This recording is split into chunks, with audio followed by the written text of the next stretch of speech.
तो चलिए शुरू करते हैं। এখন চুলার মালিক চলে যায় না হালকা দিয়ে খারাপ হয়ে গেলে কেন বের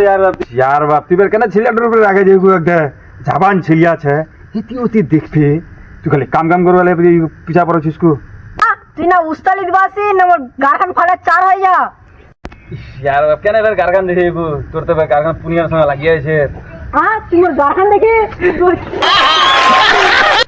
জমি দিয়া কর্ম বিয়া মনের হাউসে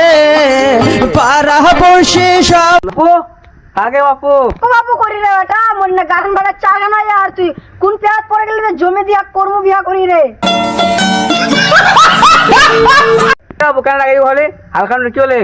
কোচে তুই কি হলে হালকান তুই না খারাপ হয়ে দাও এই লয়া এখান ভিড়ায় নিয়ে গেল প্যাকেট মে পেঁচায় গেলে এলা ছুটপা দেন নি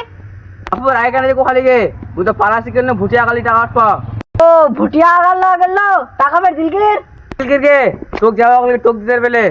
টাকা উঠবা গেলি কি না পালাসি কোনো বেরিসার সাথে চক্কর হচ্ছে রে কিছু তো গড়বড় ছে আরে বেটা না রে তুই রোডার খান সাফা কর ভালো করে সাফা কর তুই বাড়ি গিয়ে কাম ছে ও জিয়া পরান যায় জ্বলিয়া রে পরান যায় জ্বলিয়া মোর তো আড্ডা এখন গাল কি মোর মালটা তো মেলো না কয়েক হে না পাল্লা কি কাম করছে পুরোটা করতে তো বেলা